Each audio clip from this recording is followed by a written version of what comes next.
Assalamualaikum, halo adik-adik. Selamat datang di channel Kak Devi. Tempatnya kamu belajar bahasa Indonesia. Oke, hari ini kita akan belajar materi tentang teks puisi. Materi teks puisi ini kalau untuk jenjang SMP biasanya didapatkan oleh siswa kelas 8. Ya, siswa kelas 8. Kalau kamu siswa kelas 8 itu biasanya pasti dapat materi ini. Oke, kita lanjut. Nah, apa itu teks puisi? Tahu tidak? Apa itu teks puisi?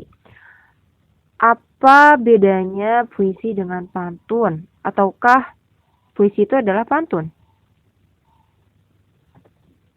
Atau puisi itu adalah cerpen?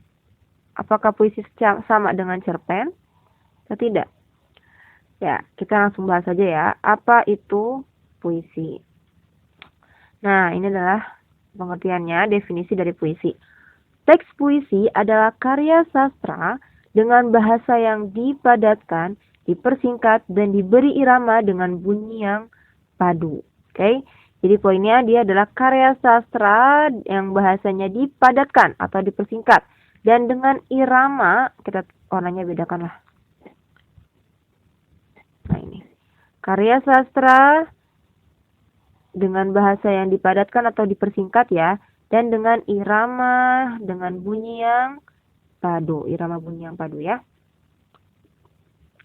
Kemudian dia juga memiliki pemilihan kata-kata kias atau imajinatif ya. Jadi di sini ada kata kias. Kiasan itu maksudnya adalah kata-kata yang bermakna konotasi atau bukan sebenarnya, atau bisa disebut dengan imajinatif. Nah, apa yang dimaksud dengan karya sastra? Jadi karya sastra itu merupakan ya hasil dari kegiatan atau aktivitas sastra, dan sastra itu biasanya berkaitan dengan sesuatu yang indah ya, bahasa-bahasa yang indah maksudnya, bahasa-bahasa yang indah, bahasa-bahasa yang kias gitu, ataupun juga biasanya isinya itu adalah cerita. Nah, sastra itu apa jenis-jenisnya? Jadi sastra itu ada 3 jenis. Pertama itu ada puisi,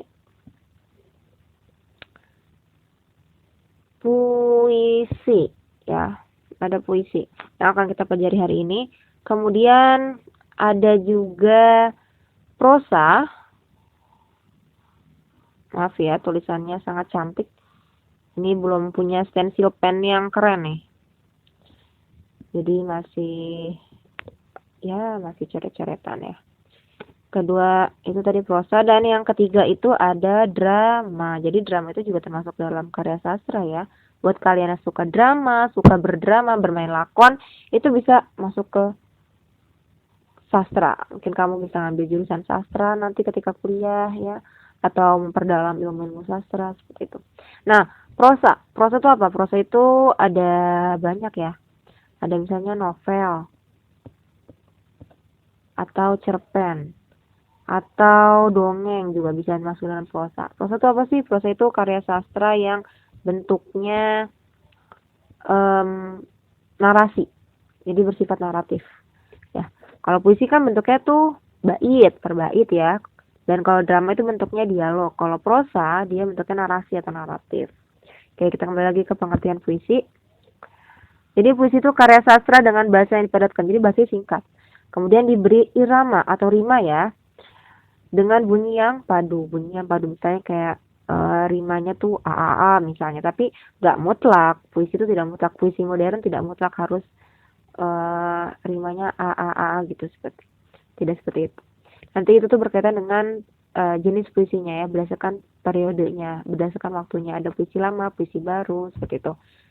Nanti ada yang terikat oleh aturan, rimanya harus seperti apa, ada yang tidak. Oke, langsung saja ya.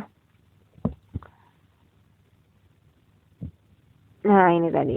Berdasarkan periodisasinya, periode atau waktunya, karya sastra, puisi itu ada 2. Puisi lama dan puisi baru. Puisi lama itu adalah puisi yang terikat dengan aturan-aturan tertentu. Sedangkan kalau puisi baru, dia tidak terikat oleh aturan, ya, tidak terikat oleh aturan. Sehingga dia lebih bebas bentuknya daripada puisi lama. Dari suku kata, baris, dan ataupun sajak itu dia bebas. Kalau puisi lama dia terikat. Maksudnya apa? Misalnya dalam satu bait harus sekian baris misalnya, atau rimanya bentuknya harus ABAB seperti itu, atau AAA atau AB misalnya seperti itu ya. Jadi itu yang puisi lama. Contohnya apa coba puisi lama? Contohnya puisi lama itu yang pertama ada pantun. Nah, pasti kalian kenal ya dengan pantun. Terus aja deh. Contohnya misalnya pantun, kemudian gurindam, ya, tahu gurindam? Yang biasanya tuh hanya ada 2 baris kalau gurindam ya. Pantun, gurindam, mantra pun termasuk juga ke dalam puisi lama nih. Jadi kalau misalnya di suku-suku pedalaman ada mantra-mantra tertentu, itu juga termasuk dalam puisi lama karena dia terikat oleh aturan-aturan, misalnya irimanya harus seperti apa gitu, harus terdiri dari berapa kata seperti itu ya. Nah, hilang. Nah, ini dia. Pantun, gurindam, mantra. Jadi dia terikat oleh aturan-aturan nih. Ya, terikat oleh aturan-aturan. Nah, sedangkan kalau puisi baru, ini akan kita pelajari hari ini. Puisi baru itu puisinya tidak terikat oleh aturan. Dia bebas, kamu mau bikin satu baitnya 2 baris, 3 baris, 5 baris, 10 baris, itu bebas. Kemudian suku katanya mau ada berapa, rimanya mau seperti apa, itu bebas kalau puisi baru. Nah, ini dia. Ini contoh dari puisi baru dan puisi lama ya. Sebelah kiri ini ada puisi lama. Ya, ada pantun, ada gurindam. Kemudian kalau yang sebelah kanan ini ada puisi baru. Kita lihat dulu yang puisi lama ya. Puisi lama, perhatikan ini di pantun ada pantun yang merupakan puisi lama. Bunyinya seperti ini. Anak ayam belajar berkokok, meniru suara ayam jantan.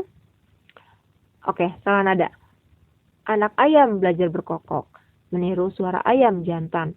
Anak kecil jangan merokok. Kalau merokok pasti penyakitan. Nah, itu disebut dengan pantun dan termasuk ke dalam puisi lama. Kenapa? Coba perhatikan.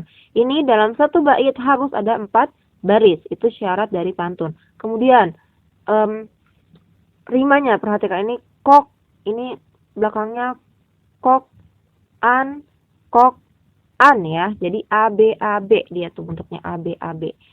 Kemudian yang di bawahnya juga buah duku dari Palembang. Pulau Bali masyhur mangganya, baca buku janganlah jarang, sebab buku jendela dunia. Ya, masih sama, ini juga ABAB ya.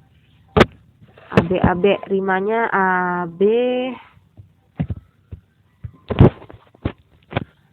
ABAB, kemudian satu baitnya harus 4 baris ya. Jadi dia terikat oleh aturan-aturan tertentu. Nah, inilah rima dari pantun. Oke. Nah, kemudian yang ini gurindam. Ini gurindam ya, bawahnya gurindam. Gurindam juga dalam satu bait harus ada 2 baris. Kemudian rimanya AA ya, AA. Gurindam. Ini gurindam. Rima AA.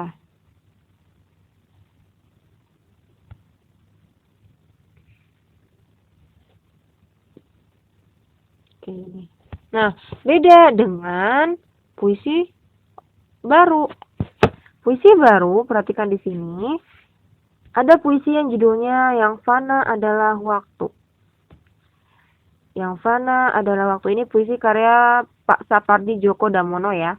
Kalau kalian tahu, beliau itu salah satu penyair yang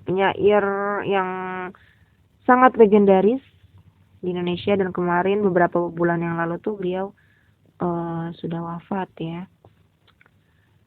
Semoga karya-karyanya dapat terus menginspirasi dan abadi ya, meskipun beliau sudah tidak ada. Nah, yang fana adalah waktu. Ini ada puisi yang fana adalah waktu. Perhatikan, dalam puisi ini tidak terikat oleh aturan-aturan. Ya, dalam satu bait dia tidak harus ada 4 baris atau 3 baris, tapi dia tulis berapa baris ya.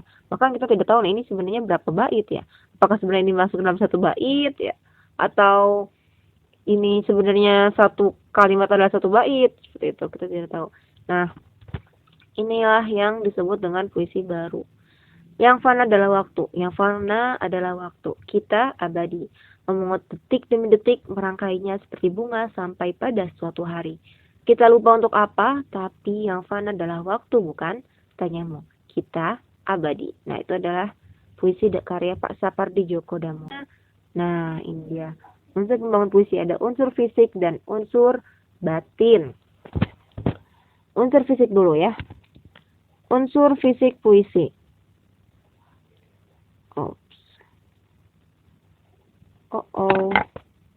Nah, unsur fisik puisi yang pertama itu ada diksi. Diksi atau pilihan kata ya. Maksudnya apa diksi atau pilihan kata? Jadi, ketika kalian membuat sebuah puisi, kalian pilih kata-kata yang menarik, kata-kata yang unik, ya, yang menggambarkan puisi kalian. Misalnya begini, kalian mau memilih kata matahari, mentari, atau sang surya, ya. Ada 3 pilihan kata. Kalian pilih mana yang paling menarik, yang paling bisa memunculkan imajinasi pembaca, kemudian yang menguatkan kalimat-kalimat puisi kalian, kemudian yang sesuai dengan puisi kalian pastinya ya. Nah, diksi ini, di dalam diksi juga ada lambang. Lambang itu adalah penggantian suatu hal dengan benda lain. Misalnya ada lambang benda, lambang warna, lambang bunyi, lambang suasana.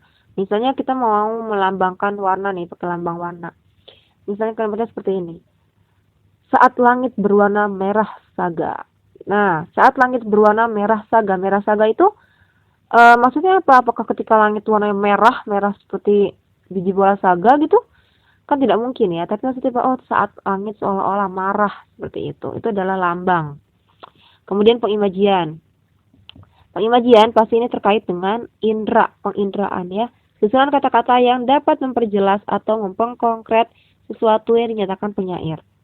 Maksudnya apa? Jadi ketika penyair ingin menyampaikan puisinya, dia harus memperhatikan pengimajian ini. Jadi bagaimana si pembaca dapat seolah-olah melihat atau mendengar ataupun merasakan ya. Jadi ada imaji visual, imaji auditif atau yang pendengaran, kemudian ada imaji tekal atau perasa. Misalnya nih, bola matanya seperti kacang almond. Nah, itu kan berarti dia pakai imaji visual ya, yang dapat dilihat seperti itu. Atau gemericik air terdengar berirama merdu misalnya. Berarti itu dia ada imaji auditif seperti itu. Kemudian ada juga kata-kata konkret. Kata-kata konkret untuk membangkitkan imajinasi si pembacanya. Jadi ketika si penulis atau penyair itu ingin menggambarkan sesuatu yang lebih konkret, lebih nyata, maka dia harus memperkonkretnya gitu, menggunakan kata-kata yang dapat memperkonkret, membuat seolah-olah nyata gitu ya si puisinya. Kemudian yang keempat ada rima. Rima itu pengulangan bunyi ya. Jadi yang tadi dijelaskan ada ABAB atau AAAA gitu. Bunyi berselang. Dan yang terakhir adalah tipografi. Nah, tipografi ini sesuatu yang bisa langsung kalian lihat. Kalian perhatikan secara sekilas tuh sudah bisa ketebak tipografi seperti apa. Jadi tipografi itu adalah bentuk visualnya. Ini puisinya disusunnya bentuknya gimana sih? Oh, dalam satu bait ada 4 baris misalnya. Atau dalam satu baitnya tuh dia ada 10 baris nih. Atau dia tidak pakai bait. Baitnya tuh langsung aja gitu. Langsung dari atas sampai bawah. Tidak dibagi-bagi per bait seperti itu misalnya. Jadi tipografi ini yang membedakan si puisi dengan drama dan prosa ya kan. Kalau drama itu bentuknya dialog ya. Kalau prosa dia bentuknya narasi. Oke, kemudian unsur batin. Unsur batin yang pertama itu adalah tema. Jadi ini kalian ketika mau membuat puisi atau kalian menganalisis sebuah puisi, kalian perhatikan ini temanya mau tentang apa. Ini temanya tentang persahabatan atau tentang kasih sayang atau tentang apalagi ya? Tentang religi ya, Tuhan, ketuhanan atau tentang apa ya, perjuangan, misalnya seperti itu tema. Kemudian ada nada. Nada, ada tema. Oke, sebentar. Ada tema, ada nada. Nada itu maksudnya apa? Nada itu berkaitan dengan sikap si penyair terhadap puisinya. Nah, nada ini yang nantinya akan menghasilkan suasana puisi. Maksudnya gimana sih? Jadi gini, ketika kalian baca sebuah puisi, pasti puisinya itu memiliki nada tertentu yang akhirnya menghasilkan suasana tertentu ketika kalian bacanya. Misalnya, kalian membaca puisi Aku karya Khairil Anwar. Wah, puisinya ini tuh membuat kalian menjadi berapi-api nih, menjadi bersemangat. Berarti puisi ini memiliki nada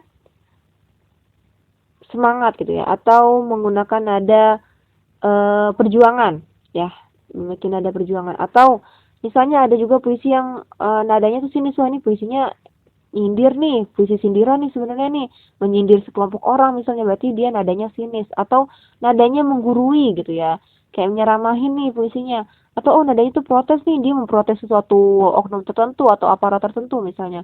Atau oh ternyata ini puisinya tuh nadanya tuh patriotik, tentang kayak kemerdekaan gitu. Jadi nada-nadanya ya berkaitan dengan sesuatu yang patriot, sesuatu yang perjuangan seperti itu misalnya.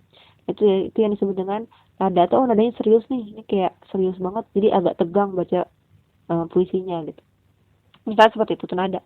Kemudian yang terakhir itu ada amanat. Amanat tuh ya pesan, nasihat, ya apa yang ingin disampaikan si penyair dari puisi yang dibuat. Seperti itu ya.